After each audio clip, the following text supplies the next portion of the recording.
भारत सरकार द्वारा स्थापित फसल बीमा विशेषज्ञ कंपनी।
किसान चैनल चौपाल चर्चा की टीम पहुंची उत्तर प्रदेश के जिला मेरठ अनेक गांव मंडौरा, दादरी, बहादुरगढ़, रुआसा, नंगला राठी किसानों के बीच में।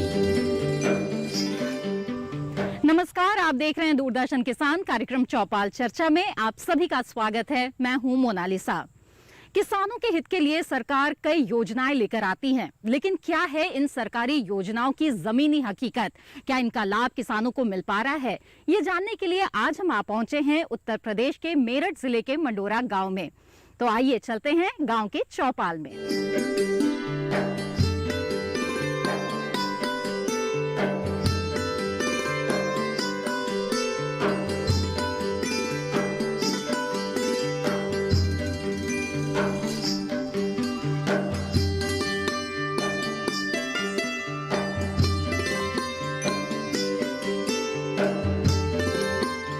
तो जैसा कि हमने आपको बताया था, चौपाल चर्चा कार्यक्रम आज हम आपके लिए लेकर आ रहे हैं उत्तर प्रदेश के मेरठ जिले के मंडौरा गांव से।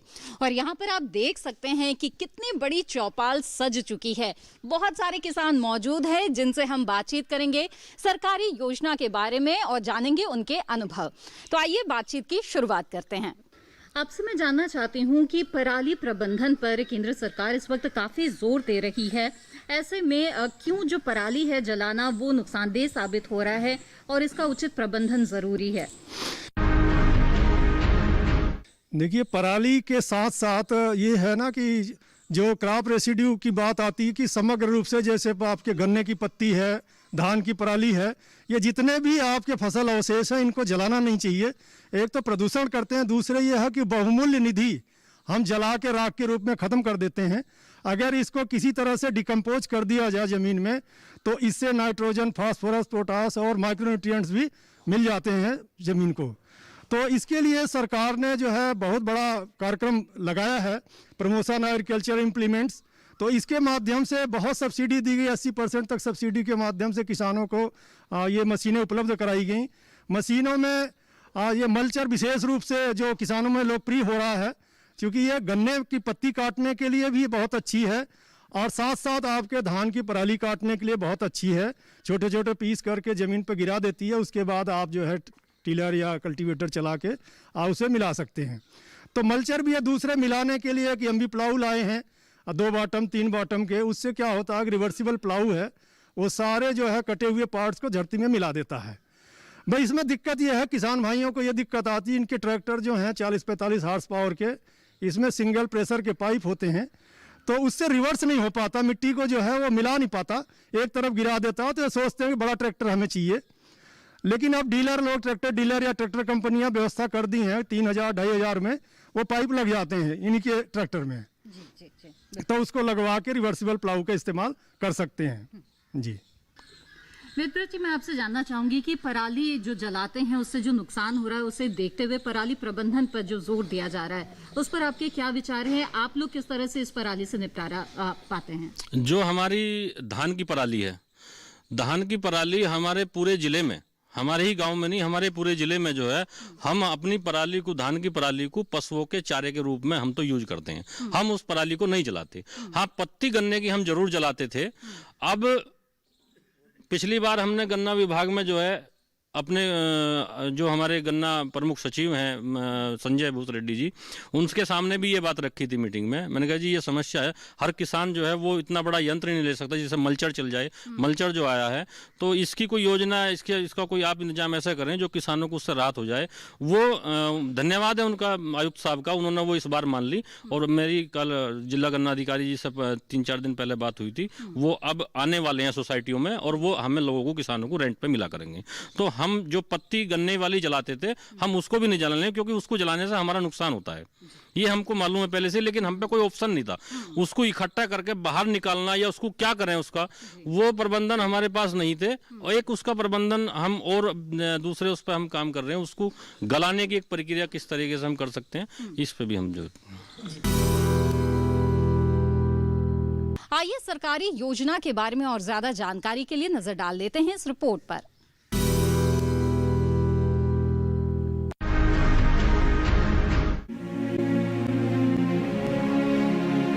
भारत में खेती से बचे अवशेष करीब 31 करोड़ 70 लाख टन होने का अनुमान है, जिसमें से धान के अवशेष या पराली 51 से 57% तक होती है। इस पराली को देश के उत्तर पश्चिम राज्यों उत्तर प्रदेश, पंजाब और हरियाणा में जलाए जाने की घटनाएं ज्यादा होती हैं, जबकि गुजरात, महाराष्ट्र, तमिलनाडु, असम, बिहार जैसे प्रमुख राज्यों में पराली का चारा घरेलू ईंधन औद्योगिक कामों में उपयोग में लाया जा रहा है।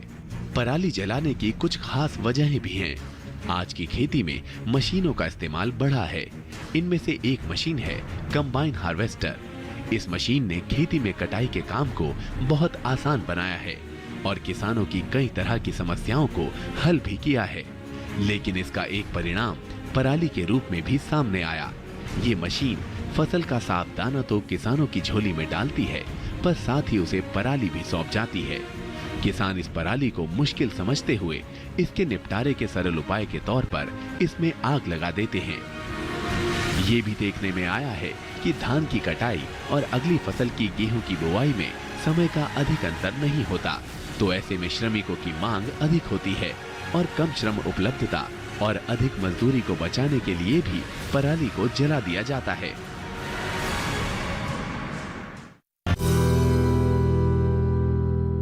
चौपाल चर्चा कार्यक्रम में फिलहाल वक्त हो गया है एक छोटे से ब्रेक का। ब्रेक के बाद भी किसानों से हमारी बातचीत जारी रहेगी। आप बने रहें दूरदर्शन किसान पर।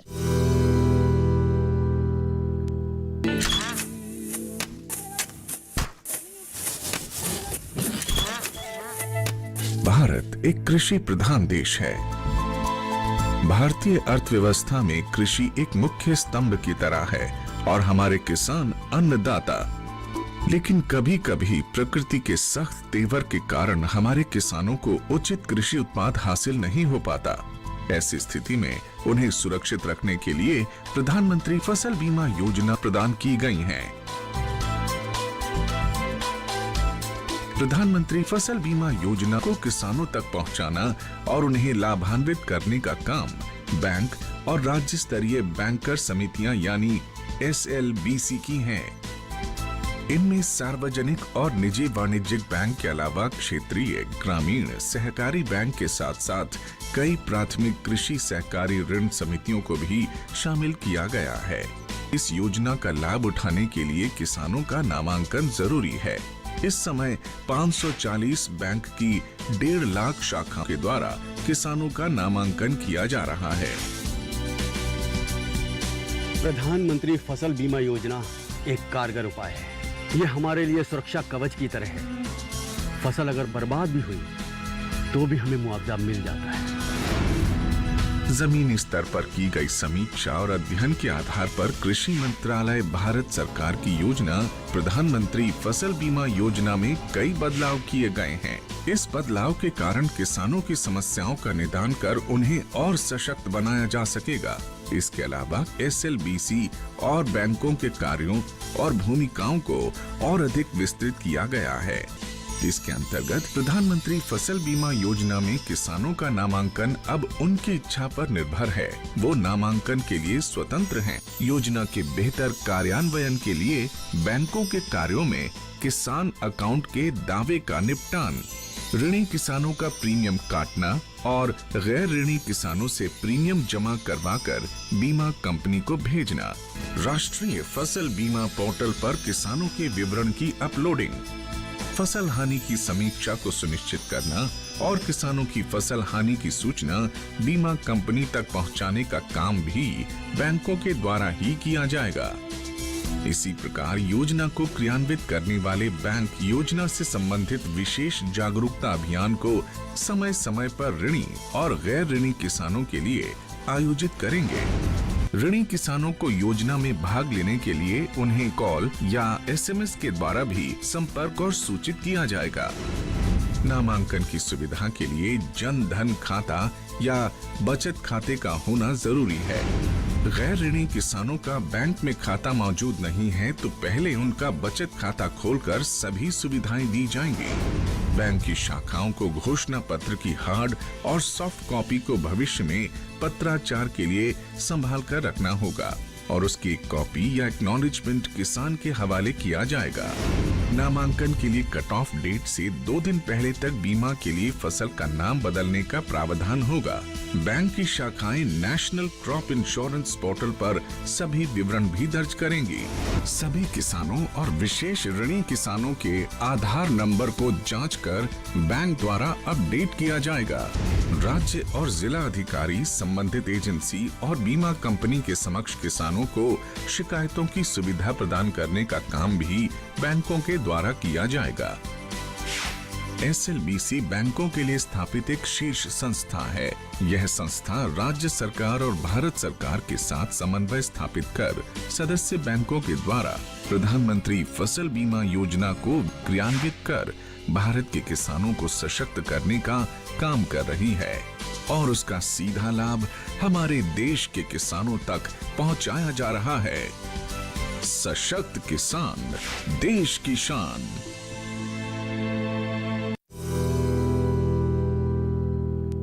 ब्रेक के बाद आप सभी का फिर से स्वागत है कार्यक्रम चौपाल चर्चा में। आज हम मौजूद हैं मेरठ के मंडोरा गांव में और बहुत सारे किसान हमारे साथ चौपाल में हैं। तो आइए रुक करते हैं चौपाल का और बातचीत को आगे बढ़ाते हैं। आइए बातचीत को यहाँ पर आगे बढ़ाते हैं। जी कृपया अपना नाम बताएं। जी मनोज राणा दादरी से। आपसे हम ये जानना चाहेंगे कि पराली प्रबंधन के लिए आप लोगों को किस तरह से जागरूक किया जा रहा है और आपके क्षेत्र में क्या तरीका है पराली से निपटने का? जी पराली प्रबंधन का हमारे यहाँ पिछले 2 साल से काफ़ी, जैसे सरकार ये पोल्यूशन बहुत ज़्यादा बढ़ रहा था NCR में, तो हमारे यहाँ APO हैं संजीव रोहेला और हम लोगों ने भी यहाँ पे जो हमारे गन्ना फैक्ट्री है सकौती शुगर फैक्ट्री, तो यहाँ पे हम कैंट मैनेजर से मिले कि भाई हमें इस तरह की समस्या है कि पराली हम फूक के क्या करें। जब पिछले वर्षों से तो हम यही करते आ रहे थे कि उसको भाई जला देते थे, तो फिर उन्होंने यहाँ पर मल्चर अवेलेबल कराए लास्ट ईयर और अब हम उस मल्चर का उपयोग करते हैं और सारी पराली को जो है जुताई करके गन्ने की जो अवशेष हैं और उनका सही उपयोग करते हैं, जिससे कि हमारे खेत को कंपोस्ट के रूप में, कार्बन के रूप में खाद भी मिलता है और हम उस पोल्यूशन से भी बच जाते हैं। जी कुलदीप कुमार, गांव दादरी। आपसे ये जानना चाहूंगी कि जो पराली है उससे छुटकारा पाने के लिए क्या उपाय आप लोग अपनाते हैं? क्या जो मशीनों में सब्सिडी दी जाने की बात कही जा रही है, इसका लाभ भी आप लोग को मिल रहा है? जी जैसे पहले से होता चला आ रहा है, मुख्यतः गन्ने और धान की 2 फसलें हैं, तो हमारे यहाँ तो ज़्यादातर गन्ने की फसल है। गन्ने की जो पत्तियाँ हैं यहाँ पर लोग जलाते थे पहले से, लेकिन अब लोग धीरे धीरे शिक्षित हो रहे हैं, जागरूक हो रहे हैं, वो समझ रहे हैं कि वातावरण में प्रदूषण फैलता है इन चीज़ों से, तो कहीं ना कहीं वो भी इसके लिए प्रयासरत हैं और सरकार धीरे धीरे जैसे अपना गोष्ठियों में प्रचार करते हैं कि भाई इस तरह से आप संतुलन बनाएं, तो किसान जो है अब उसको कटिंग करने के लिए मल्चर वगैरह कई उपकरण ऐसे आए हैं जिससे उसको मल्चिंग कर रहे हैं। और कार्बन जो थी हमारी जैसे भूमि में थी उसको हम जलाते थे, वो नष्ट हो जाती थी। मित्र कीट भी किसान के नष्ट होते थे, तो उसमें भी लाभ मिल रहा है, पैदावार में फर्क पड़ रहा है। आइए बातचीत को यहाँ पर आगे बढ़ाते हैं और अब मैं आपसे भी आपका अनुभव जानना चाहूंगी। कृपया अपना नाम। मेरा नाम भगत सिंह, गांव मंडोरा। आपसे मैं जानना चाहती हूँ कि पराली प्रबंधन को लेकर जो प्रयास हो रहे हैं उसे आप कैसे देखते पराली की जो है अब किसान उसमें बदल रहा है, उसको जो मल्चर आ रहा है इससे कर रहा है। कुछ उसमें ये आ रहे हैं आजकल, जैसे यूरिया में मिलाते हैं ना उसको, तो उससे वो गल जाती है।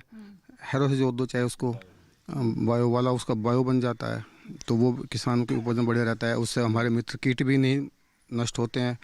और जो एक मेन प्रॉब्लम है पर्यावरण की, अब इसे तो हमको प्रण करना चाहिए सभी किसानों को, कोई इसको बंद करें जलाना, वो कुछ भी हो, चाहे वो गन्ने की है, चाहे पराली है या चारे की है, जिससे धुआं उठे उसको बंद करो। ये किसानों को भी एक सहयोग देना चाहिए पर्यावरण बचाने के लिए। पर्यावरण होगा तो सभी जिंदा रहेंगे। हाँ, अपना नाम बताइए। मेरा नाम सेवाराम, गांव बहादुरगढ़। आपसे ये जानना चाहेंगे कि आपके क्षेत्र में पराली का निपटारा किस तरह से किया जाता है? पहले तो हमारे क्षेत्र में ज़्यादा धान की उपज नहीं है, दूसरे कुछ लोग पशुओं को खिला लें, जलाते हैं कोई नहीं है जी, जलाते हैं कोई नहीं है। हाँ। तो ऐसे में जो किसान जलाते हैं, क्या आप उन्हें कुछ संदेश देना चाहेंगे कि आप लोग जो जिस तरह से निपटाते हैं उसका कुछ वो उससे सीख सकते हैं? अपने क्षेत्र में हमने जलाते देखा ही नहीं है कोई, यहाँ ज्यादा नहीं होती ना, वहाँ जलाते हैं जहाँ लगातार ज्यादातर क्षेत्र में वो होती है पराली। यहाँ तो कोई 100 क्या ना थोड़ी वो है, गन्ने का क्षेत्र है यहाँ तो। आइए सरकारी योजना के बारे में और ज्यादा जानकारी के लिए नजर डाल लेते हैं इस रिपोर्ट पर।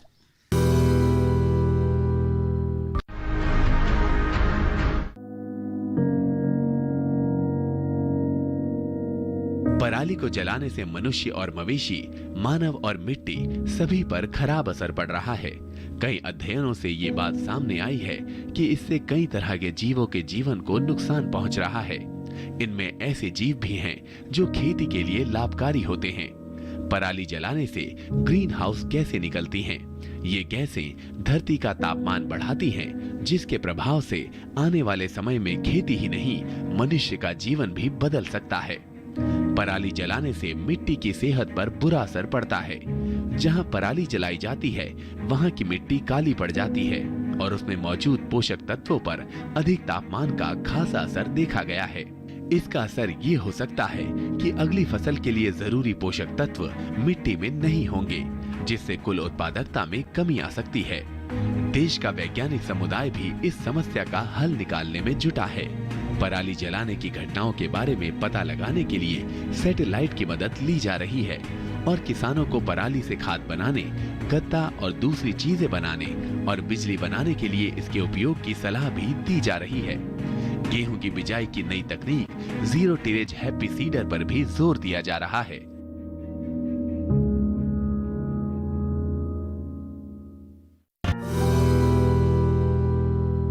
चौपाल चर्चा कार्यक्रम में फिलहाल वक्त हो गया है एक छोटे से ब्रेक का। ब्रेक के बाद भी किसानों से हमारी बातचीत जारी रहेगी। आप बने रहें दूरदर्शन किसान पर। किसान भाइयों गांठ बांध लो, गांठ बांध लो, बहुत बहुत है काम की, समृद्धि के पैगाम की। मिट्टी के मिजाज को समझो, मिट्टी के हर राज को समझो, मिट्टी की तुम जांच कराओ, मुफ्त सॉइल हेल्थ कार्ड ले जाओ।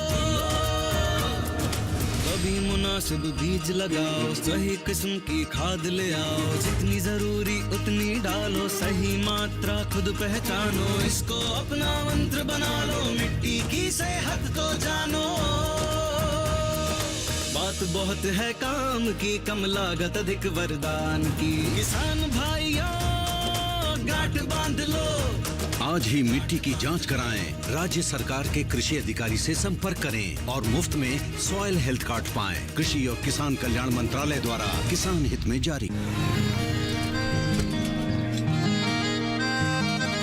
क्या बात है भाई, आजकल तो काफी खुश नजर आ रहे हो। क्यों ना हो, अब मैं ऑर्गेनिक खेती जो कर रहा हूँ ये पूरा प्राकृतिक है, ऑर्गेनिक है। इसमें हमारे खेत, हमारी फसल और हमारी जेब सब फायदे में होते हैं और इसमें लागत भी कम है। जी हाँ, आप भी ऑर्गेनिक खाद का प्रयोग करें, अपनी फसल और मिट्टी को तंदुरुस्त बनाएं और आपकी आमदनी में इजाफा करें। अधिक जानकारी के लिए किसान call centre toll free number 1800-180-1551 पर कॉल करें और लॉग ऑन करें kisan.gov.in और farmer.gov.in। कृषि और किसान कल्याण मंत्रालय द्वारा किसान हित में जारी। ब्रेक के बाद आप सभी का फिर से स्वागत है कार्यक्रम चौपाल चर्चा में। आज हम मौजूद हैं मेरठ के मंडोरा गांव में और बहुत सारे किसान हमारे साथ चौपाल में हैं। तो आइए रुक करते हैं चौपाल का और बातचीत को आगे बढ़ाते हैं। आइए बढ़ते हैं आगे, कुछ और लोगों से यहाँ पर बात करते हैं। कृपया आप अपना नाम बताएं हमें। लोकेश कुमार छोकर, मंडोरे का रहने वाला हूँ जी। हमें ये बताइए कि जो पराली का निपटारा किया जाता है, जैसा कि हमने यहाँ पर बाकी किसानों से भी जाना, यहाँ जलाया नहीं जाता, तो क्या इस तरह से पराली का बेहतर इस्तेमाल जलाने की बजाय किसान कर सकते हैं? आप क्या मानते हैं? और सरकार जिस तरह से जोर दे रही है, लोगों को जागरूक कर रही है, क्या कहेंगे इसके बारे में? मैम ये सही बात है। और पराली यहाँ पे एक तो धान की पराली है या फिर गन्ने की है जी। धान की का तो प्रयोग हम ज़्यादातर अपने पशुओं के चारे के उसमें ले लें इस्तेमाल में, और गन्ने की तो पहले फूकते थे पत्ती हम पराली। अब क्या करा, पिछले साल से अभी वेदव्रत आर्य जी ने, भाई साहब ने हमारे बताया कि मील में भी आया, या मनोज राणा जी ने बताया, तो उसका इस्तेमाल हमने भी किया मल्लर मिक्सचर का। तो जितने की हमने पराली फूकी है, जलाई गई उस खेत में, और जो हमने उसे जुताई करी मल्लर मिक्सचर से, उस खेत में भी अंतर है। गन्ना खड़ा है जो, वो गन्ना बहुत अच्छा खड़ा है हमारा, जो हमने कटिंग किया मल्लर मिक्सचर से जोता था, तो वो बहुत अच्छा खड़ा है। इसलिए ये बहुत अच्छा है, और मैं सभी किसान भाइयों से कहूँगा कि इसका लाभ उठाएं और अपना जुताई करें। कैसे किसी विधि से कराएं, मल्लर मिक्सचर से जुताई कराएं पत्ते की। पराली प्रबंधन के बारे में बताइए कि किस तरह के उपाय किए जाते हैं, और जो सरकार भी मशीनरी में दे रही है सब्सिडी, उसका लाभ किस तरह से? यहाँ पर गन्ने की पराली ही रहती है, धान वाली तो पशुओं को खुआ लेते हैं। जी जी। पहले जला कर थे, अब उसे कुछ यंत्रों द्वारा करके अपने खेत में मिलाने से लाभ उठा रहे हैं, और इसका प्रयोग ऐसे ही करना चाहिए जी। आइए बातचीत को यहाँ पर आगे बढ़ाते हैं, और अब आपकी भी राय जानना चाहेंगे हम। कृपया हमें अपना नाम बताएं। सुरेंद्र यादव जी। जी, पराली प्रबंधन को लेकर सरकार की तरफ से किस तरह की कोशिशें यहाँ की जा रही है, किस तरह से जागरूक किया जा रहा है? जी, उसका बहुत इस समय भी बहुत उसके अच्छे तरीके से किया जा रहा है। पराली प्रबंधन हमारे यहाँ जो बासमती और धान होता है, तो यहाँ पे जलाया नहीं जाता, पशुओं के चारे के रूप में काम लिया जाता है। जो हमारी ईंख की पत्ती है, उसका पहले करते थे, अब 2 साल से हम लोग मल्चर का प्रयोग कर रहे हैं, जो सोसाइटियों में आ गए हैं गन्ना विभाग से, और सराहनीय कार्य है ये, गवर्नमेंट की तरफ से लाभ मिल रहा है। पराली प्रबंधन के लिए जो प्रयास किए जा रहे हैं, लोगों को जागरूक किया जा रहा है, उस पर आपकी? वो तो हमारे यहाँ जी अधिकतर चारे में यूज हो रही है, थोड़ी बहुत अपनी हैरों से भी जुताई कर लें, अब तो वो भी आ गए उसके वो साधन वगैरह। हाँ, तो हमारे यहाँ धान का है नहीं, हमारे यहाँ 90% गन्ना है बस। वो तो इन यंत्रों में जो सब्सिडी दी जा रही है, उसका लाभ किसान ले रहे हैं? मिला है हमारे में नहीं, वो तो सभी जगह मिला है, सभी जगह मिला है। पहले पाओ, जो लोग लेट गए उन्हें वो सुविधा नहीं मिली, जो एडवांस गए उन्हें सब सरकार ने दिया है। आइए बातचीत को यहाँ पर आगे बढ़ाते हैं, और कृपया अपना नाम हमें बताएं। मेरा नाम आदेश कुमार, ग्राम नंगला रट्टी। पराली प्रबंधन को लेकर जो सरकारी प्रयास चल रहे हैं, उन पर आप क्या कहना चाहेंगे? पराली का तो यहाँ धान तो बहुत कम बुरा है, लेकिन जो थोड़ी बहुत धानों की खेती हो रही है उसको अब डंगरों को खवाते हैं, और जो सर्दियों के लिए भी उसे रख लेते हैं, और अपना हरे चारे में ला के उसे डंगरों को खिला लेते हैं। जी, अपना नाम कृपया बताएं। मेरा नाम राजेंद्र मुखिया, मंडोरा। जी, पराली प्रबंधन जो है उसे लेकर बहुत तरह के प्रयास किए जा रहे हैं, उसके बारे में? हमारे यहाँ धान की फसल तो बहुत कम है जी। धान की पराली को तो कोई जलाता ही नहीं, पशुओं के चारे में काम आ जा, पशुओं के चारे में काम आते हैं, और तो ठीक है। तो ये था उत्तर प्रदेश के मेरठ जिले के मंडोरा गांव से आज का चौपाल चर्चा, जिसमें हमने सरकारी योजना का जायजा लिया और किसानों की बात भी सुनी। इसी तरह से अगली कड़ी में हम फिर हाजिर होंगे किसी और गांव से, वहां पर भी सरकारी योजनाओं का जायजा लेंगे और किसानों से उनके अनुभव जानने की कोशिश करेंगे। इसी के साथ आज की कड़ी में बस इतना ही। हमें दीजिए इजाजत, आप बने रहिए दूरदर्शन किसान पर। नमस्कार।